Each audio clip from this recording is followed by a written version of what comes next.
Fala pessoal do Periscope, tudo bem? Boa noite. Hoje domingão, 16 de outubro, já estamos no horário de verão, né? Então 10 horas, na verdade, se não fosse horário de verão, seria 9 horas, horário Brasília. Eu já estou ao vivo com vocês e agora eu vou entrar ao vivo com a galera do Facebook Live, tá bom? Então deixa eu entrar ao vivo aqui, ó. Boa noite, galera do Facebook Live. Então eu estou ao vivo para os dois canais, galera do Periscope e galera do Facebook. E hoje nós vamos trabalhar no grupo de estudos uma teoria muito importante, é a chamada Ticking Bomb Scenario Theory, também conhecida no nosso português aqui bom e surrado português como a teoria do cenário da bomba relógio. Então, grupo de estudos hoje, Mega, Thunder, Basta, Waster, Super, Triple, diferenciado, difícil e que se cair na prova, aquele que tiver a ideia do que eu vou falar hoje, certamente vai diferenciar sua resposta do concorrente. O MP de Goiás já cobrou essa teoria. Ministério Público de Goiás já cobrou a teoria do cenário da bomba relógio. Tá ok? Então eu vejo muita gente presente, domingão, e vocês comigo. No final, depois que eu terminar de explicar a teoria do Ticking Bomb Scenario Theory, ou teoria do cenário da bomba relógio, depois que eu terminar, eu quero conversar com vocês um pouquinho a respeito de fracassos. Por quê?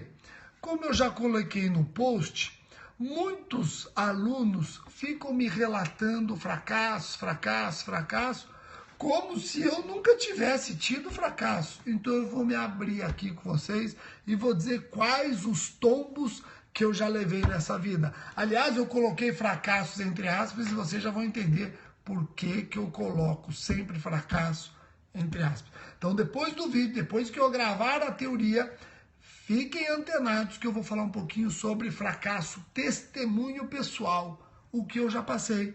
Porque muitas vezes as pessoas só enxergam as nossas pingas e não os nossos tombos, não é verdade? Então, ó, galera do Periscope, vamos diminuindo as mensagens para não travar. Galera do Facebook, também vamos diminuindo as mensagens para não travar. Se eu somar as duas redes ao vivo, os dois aplicativos, Facebook e o Periscope, já estamos com mais de 1000 pessoas assistindo, tá bom? Então vamos segurar os comentários, vamos lá, vamos segurar os comentários. A teoria que eu resolvi explorar com vocês é a teoria do Ticking Bomb Scenario. Essa é a chamada teoria do cenário da bomba relógio. Como é que eu posso definir essa teoria? Galera do Facebook, galera do Periscope, como é que eu posso definir essa teoria? Vejam, eu até anotei aqui para vocês, essa teoria é uma formulação que visa, por meio da tortura de suspeitos de conhecer ou integrar planos de ataques terroristas, a obtenção pelo Estado de informações específicas e essenciais em prol da resolução de uma situação extrema que põe em perigo a vida de um grande número de pessoas. Trata-se, em apertada síntese, de uma técnica de caráter de emergência que objetiva prevenir e combater atos terroristas iminentes, desativando o cenário de bomba relógio. Esse é um conceito bastante denso, complexo, a respeito dessa teoria. Para você entendê-la bem, eu vou repetir o conceito e aí eu vou dar um exemplo. E a gente parte do exemplo. Pode ser? Então, olha só, vou repetir o conceito, hein? Essa teoria é uma formulação que visa, por meio da tortura de suspeitos de conhecer ou integrar planos de ataques terroristas, a obtenção pelo Estado de informações específicas e essenciais em prol da resolução de uma situação extrema que põe em perigo a vida de um grande número de pessoas. Em apertada síntese, é uma técnica de caráter de emergência que objetiva prevenir ou combater atos terroristas, desativando o cenário da bomba relógio. Então vamos para o exemplo. Olha o exemplo que interessante. Olha o exemplo. Chega ao conhecimento das autoridades de que existe uma bomba colocada num shopping center por um grupo terrorista que visa com aquela bomba causar o terror. Aquela bomba está lá colocada no shopping e vai ser acionada em breve, num prazo iminente. E um suspeito está preso. E a autoridade precisa da colaboração desse preso para conseguir desativar essa bomba. Sem a colaboração desse preso, não haverá tempo hábil para a autoridade conseguir salvar as milhares de vidas nesse shopping. O preso se recusa a colaborar, o suspeito se recusa a colaborar. Será que nesse caso está tolerada, permitida ou, segundo alguns, até incentivada a tortura do suspeito para se salvar milhares de vidas? Pessoal, é exatamente neste cenário que recai a teoria da bomba relógio que nós estamos estudando. Devemos aqui relativizar a proibição da tortura como um respeito máximo aos direitos humanos?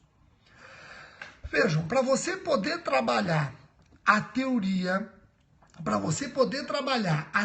do cenário da bomba relógio, e não estou dizendo para admitir essa teoria, ainda que seja para criticá-la. Só é possível você discuti-la se presentes 10 pressupostos. Então, não estou dizendo que se estiverem presentes esses 10 pressupostos, eu vou relativizar o direito fundamental à não tortura. Eu estou dizendo que se estiver presente esse rol de pressupostos, eu começo a discutir a teoria do cenário da bomba relógio. Quais são os pressupostos? Preste atenção. Primeiro pressuposto: é imprescindível um plano de ataque específico, certo e determinado. Não se cogita dessa teoria diante de planos vagos, incertos e indeterminados. É imprescindível um plano de ataque específico. Segundo pressuposto, são 10 pressupostos, são 10. O segundo pressuposto: um ataque que irá ocorrer num prazo muito curto, é iminente. Então eu estou diante de um ataque iminente. 3. Esse ataque coloca em risco um número indeterminado e expressivo de pessoas. Número expressivo de pessoas. Coloca em risco a vida de um número expressivo de pessoas. Então vamos recordar por enquanto os 3 primeiros pressupostos. Primeiro pressuposto: tem que existir um ataque específico. Segundo pressuposto: esse ataque tem que ser iminente. Terceiro pressuposto: esse ataque tem que colocar em risco um grande número de pessoas. Quarto pressuposto: a pessoa sob custódia do Estado está envolvida direto ou indiretamente no ataque. A pessoa sob custódia do Estado está envolvida direto ou indiretamente no ataque.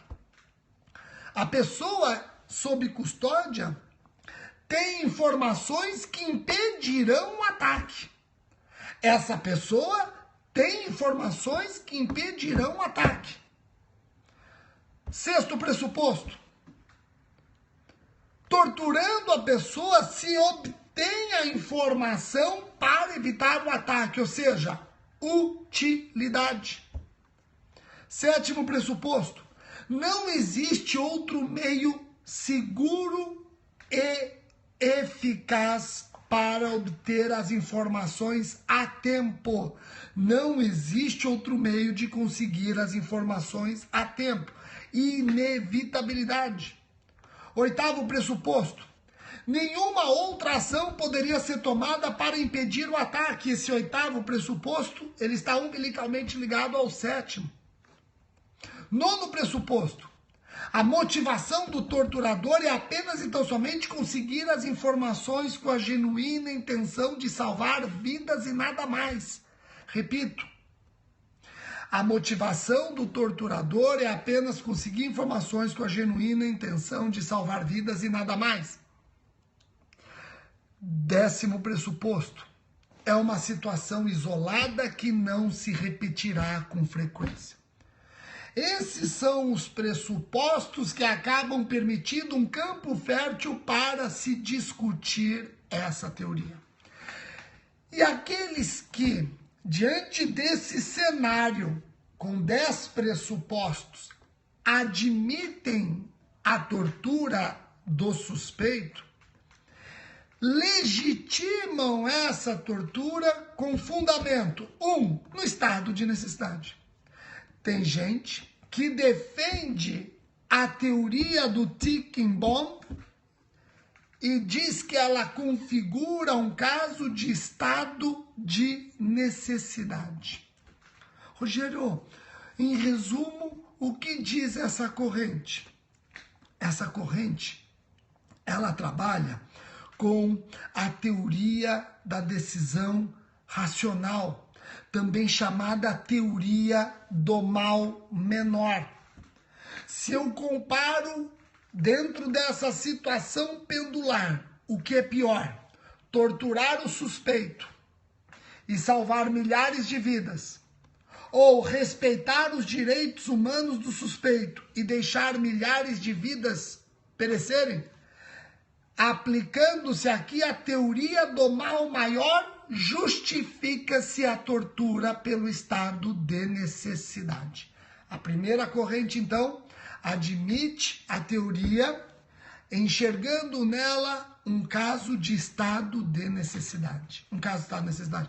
E essa teoria, para essa corrente, pode até ser exagerada. Por exemplo, eles querem que você concorde com eles. E para você concordar com eles, eles dizem, vamos imaginar que colocaram para funcionar uma bomba atômica. E aí, será que você ainda vai defender o direito do suspeito?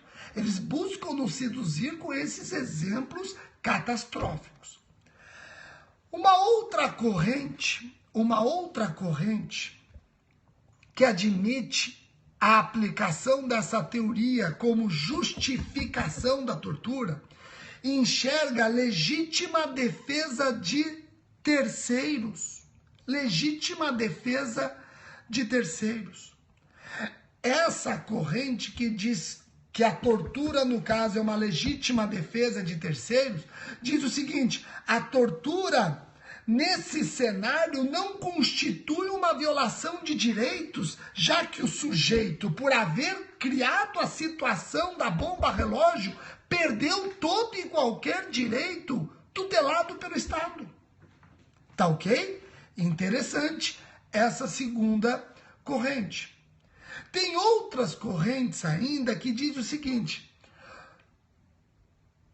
a ação do Estado torturando o suspeito não é estado de necessidade, não é legítima defesa de terceiros, mas esse Estado pode ser autorizado judicialmente a assim agir, pode contar com o tal do mandato de tortura, que pode ser concedido ou por um juiz ou pelo próprio Estado, a autoridade em estados marciais.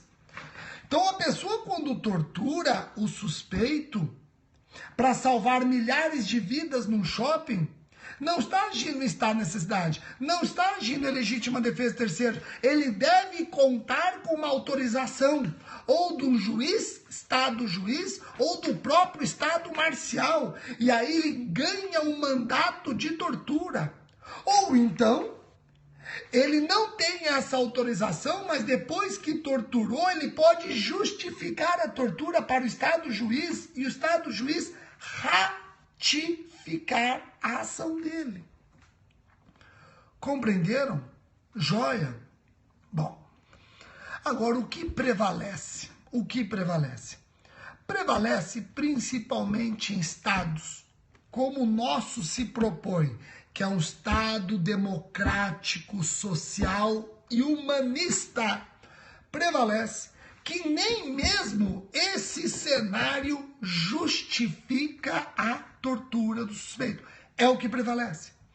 Prevalece o seguinte, que as práticas da tortura, se autorizadas nesse cenário, vão acabar fomentando um plano de clandestinidade de outras torturas.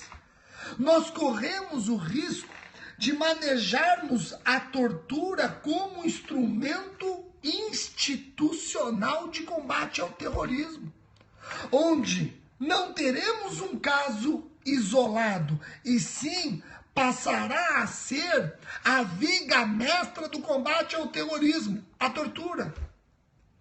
E aí complica, porque se banaliza. Sabe o que vai acontecer se você eventualmente concordar com a teoria da bomba relógio? Sabe o que vai acontecer? Vai acontecer, talvez, a crítica que hoje recebe a delação premiada. A delação premiada, que era para ser excepcional hoje, acaba sendo, na verdade, a regra no combate a determinados delitos. Amanhã, a tortura vai começar a ser a regra no combate ao terrorismo. Tá ok? Então, é uma situação delicada. É uma situação controversa. Gera indisfarçável controvérsia. Eu não estou aqui pedindo para você concordar com a teoria, também não estou pedindo para você sair por aí discordando, estou pedindo para você refletir. Aqui nós estamos trabalhando de uma maneira extremamente acadêmica, não estou preocupado com casos práticos, eu apenas peço para a gente raciocinar. Adotando-se uma ou outra corrente, é importante eu ser sincero como eu fui aqui e trazer todas as posições. Aqueles que defendem a tortura nesse cenário de 10 pressupostos, eles ou defendem o estado de necessidade, ou defendem a legítima defesa de terceiro, ou defendem o mandato de tortura, ou defendem a ratificação da tortura pelo Estado juiz. Agora, aqueles que discordam, e discordam muito com base na nossa história, a história da humanidade, o medo deles concordarem com isso é que a tortura passe a ser um instrumento institucionalizado na investigação do terrorismo. E se você analisar aqueles pressupostos, alguns pressupostos são muito vagos, ambíguos. Como que eu vou saber se a pessoa tem ou não informação concreta? Como que eu vou saber se a pessoa tem ou não uma informação imprescindível? Como que eu vou saber se sem aquela informação, que eu não sei nem o que é, eu conseguiria desativar a bomba ou não? Então, a humanidade também nos mostra que a guerra ao terrorismo, que é uma guerra, tem que ser levada a sério, obviamente, tem que ser levada a sério, mas nós já vimos muita gente levantando a bandeira da guerra ao terrorismo para destruir governos, que depois, ao fim e ao cabo, não se apurou absolutamente nada. E quem sofreu? Os civis. Bom, eu aqui não vou tomar partido, eu apenas quero que vocês tenham de forma honesta as duas, as três, as quatro correntes, para no dia da prova você ter material suficiente para discorrer sobre tudo isso. Nós estamos lançando um livro sobre a lei antiterrorismo. Eu, Fábio Roque, a Débora Almeida, uma grande doutrinadora, estudiosa do Rio Grande do Sul, excepcional. Aliás, todo este vídeo eu fiz com base no material que ela coloca no nosso livro. Luiz Flávio Gomes também faz parte do livro. E eu também vou colocar essa teoria nas próximas edições do meu Penal Geral. Eu vou começar a trabalhar essa teoria nas próximas edições do meu Penal Geral, tá ok? Lá nas partes em que eu discuto as excludentes da ilicitude, eu vou falar da teoria do cenário da bomba relógio, tá ok? Eu quero dizer que amanhã finalmente sai o livro Tráfico de Pessoas. Então amanhã fiquem espertos, galera do Periscope, galera do Facebook. Amanhã finalmente sai o livro Tráfico de Pessoas, artigo por artigo, comentado por mim e pelo Ronaldo Batista Pinto. Amanhã sai pela editora Juspódio, então fiquem espertos. E eu quero terminar o vídeo. Peço para vocês diminuírem, por favor, as mensagens. Eu quero terminar o vídeo falando um pouco do meu testemunho, dos meus fracassos, até para vocês entenderem que aquilo que eu comento nos vídeos, ou seja, não tem uma pessoa bem-sucedida que não tenha no seu passado uma série de fracassos, para vocês verem como isso não é mentira. Então vamos lá, deixa eu conversar com vocês rapidamente. Eu peço para diminuir um pouco as mensagens para ficar mais fácil aqui. Olha só, eu quero testemunhar primeiro uma coisa. Quando eu passei no concurso do MP, eu queria dar aula. E eu fui procurar um curso preparatório para concurso na cidade que eu morava. E a dona simplesmente falou para mim que não haveria oportunidade nem espaço para mim, porque o professor já era um professor antigo, com muito respeito dos alunos, e que ela não queria contrariá-lo. Então ia ser muito difícil uma pessoa jovem como eu conseguir espaço logo em cursos preparatórios para concurso. Me disse ela. E outra coisa, muitos alunos que vão estar assistindo aula, talvez sejam mais velhos que você. E eu não quero um professor muito novo dando aula, principalmente para alunos mais velhos. Tunga, fechou a porta. Eu não desanimei. Continuei correndo atrás de uma oportunidade para dar aula em curso preparatório para concurso. E foi aí que eu me transferi para Santa Rosa de Viterbo. E alguns alunos talvez já tenham sido meus alunos naquela época. Eu fui convidado por um dos sócios para dar aula num curso que estava nascendo em Ribeirão Preto, chamado SEAD. No entanto, o SEAD, ele tinha 5 sócios. Eu fui convidado por um sócio. Quando os outros 4 me conheceram, os 4 não concordaram que eu desse aula. Falaram, não. Ele nunca deu aula em cursinho, ele é muito novo, queremos uma pessoa, ainda mais de direito penal. Vem esse moleque aqui dar aula de direito penal, 25 anos. Não queremos. Esse dono que me convidou insistiu com os outros que me desse uma oportunidade. E o nome dele é Ronaldo Batista Pinto, é quem escreve os livros Lei Maria da Penha comigo, Crime Organizado comigo, Tribunal do Júri, Estatuto da Pessoa com Deficiência e agora o Tráfico de Pessoas. O Ronaldo me falou, não, eu insisto, ele vai dar aula. Eu aposto minhas fichas nele. E a primeira aula que eu dei no SEAD, na sala de aula, tinham 3 alunos. 3 alunos. Imagine uma sala de aula com 3 alunos. Sendo que um aluno não tinha feito a matrícula, ele estava lá para conhecer o curso.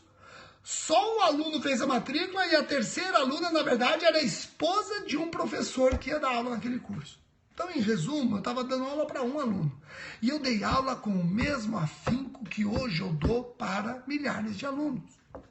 Bom, comecei a dar aula. Claro, de tanto insistir, a gente acaba trombando com a sorte. Muitos acham que a sorte vem rapidamente. Vem, se você insiste, você vai trombar com ela. Mais cedo ou mais tarde, você tromba com a sorte. E eu trombei com a sorte. Aí eu comecei a escrever. Quero publicar um livro.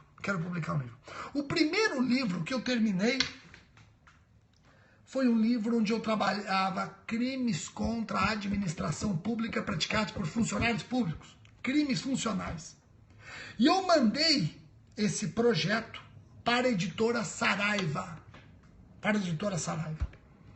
Em menos de 2 semanas, a editora Saraiva me devolveu dizendo que não tinha interesse na publicação desse livro, porque ela não enxergava mercado para um livro específico de crimes funcionais. Eu não desanimei.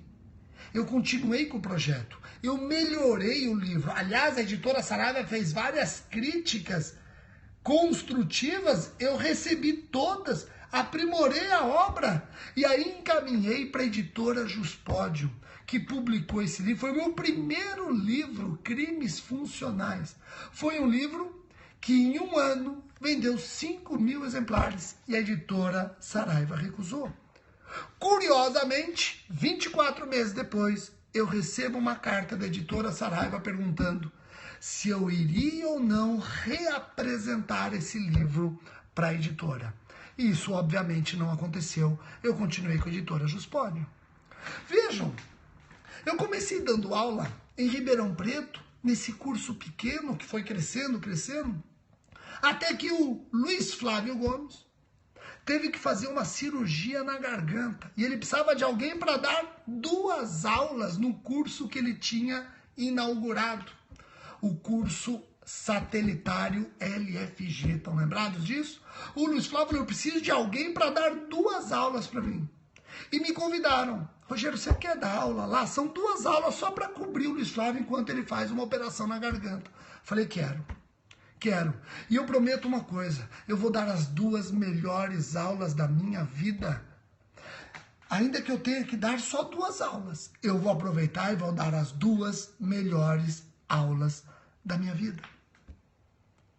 Depois que eu dei as 2 aulas, o Luiz Flávio me ligou e falou, você não vai sair, nós vamos dividir as aulas.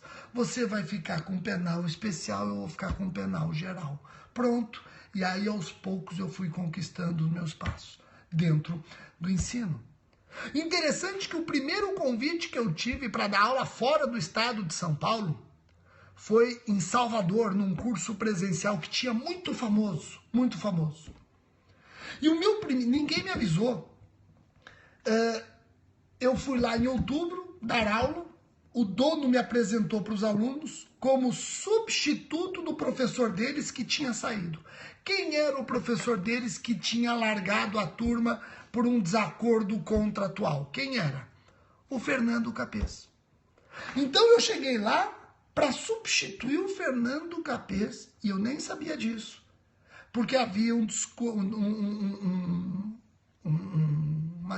uma questão, uma divergência contratual e ele largou o curso. Quando ele me apresentou para os alunos como substituto do Capês, 30% da classe levantou e foi embora. 30% da classe levantou e foi embora. Eu não sei se tem alguém aqui daquele fatídico dia 17 de outubro de 2003. Eu nunca mais esqueço a data. 17 de outubro de 2003. Eu não esqueço a data. Eu vi 30% da classe levantando e indo embora, não querendo ter aula comigo. Falei, quem é ele vir até aqui dar aula pra gente, achando que pode substituir o Fernando Capês? E eu pensei o seguinte, eu não vou substituir o Fernando Capês do modo como eles imaginam, eu vou substituir do meu modo. Eu não tenho como imitar o Fernando Capês, cada um tem o seu estilo. Eu vou explicar qual é o meu estilo e eu vou tentar reconquistar essa turma. E foi o que aconteceu e eu fiquei nesse curso anos e anos dando aula. Pessoal, com isso, aqui estão dizendo que eles foram mal educados, levantaram e saíram. Eu achei estranho, mas depois até compreendi, porque o curso não avisou que o Fernando Capês estava deixando. Não avisou, eles pagavam caro aquele curso. Eu até entendi o protesto. Não faria o mesmo, mas entendi, respeito o protesto. Talvez a falha tenha sido do curso, que não preparou direitinho o campo para sair o Fernando Capês e chegar um desconhecido. Tá ok? Então eu até entendo a reação dos alunos. Entendo. Posso não concordar, mas entendo. O que eu fiz, eu fiquei com aquela imagem dos alunos saindo, fiquei com aquela imagem e transformei tudo isso em força, em estímulo, para dar as melhores aulas da minha vida. Reparem que eu encerro esse vídeo demonstrando para vocês o seguinte: tudo o que eu venho conquistando tem sempre um desafio no meio, tem sempre um obstáculo. E é a força de querer fazer vencer o obstáculo que te faz continuar caminhando. Todo obstáculo eu encaro como uma cenourinha, eu vou atrás e vou conseguir vencer esse obstáculo. Mas eu não me iludo achando que outros obstáculos não aparecerão. Vão aparecer outros obstáculos. A única coisa que não pode desaparecer é a minha força de vontade. Essa é a única coisa que não pode desaparecer. Os obstáculos podem continuar vindo. Se eu tenho força de vontade, se eu tenho convicção de que eu vou vencê-lo, se eu acredito no meu potencial, pode vir o obstáculo que vier. Eu vou vencê-los. Pode demorar mais ou menos, mas eu vou vencer. O que não pode faltar é ânimo. O que não pode faltar é ânimo. Eu continuo acreditando em mim até o final. Continuo acreditando em mim até o final. Tá ok? Então, eu encerro esse vídeo. Espero ter contribuído não só com a teoria do ticking bomb scenario, mas também essa última parte onde eu testemunho que fracasso, na verdade não é fracasso. Fracasso, se bem interpretado, é sinal para o sucesso. Vamos interpretar direitinho aqueles sinais que aparecem no nosso dia a dia. Vamos interpretar. Vamos ver se ele não está dizendo que a porta que você bate não é a porta correta. Tá ok? Muitíssimo obrigado pela atenção de todos. Uma ótima semana e amanhã eu publico nas redes sociais o link para o meu livro Tráfico de Pessoas. Abraço, pessoal. Tchau, tchau.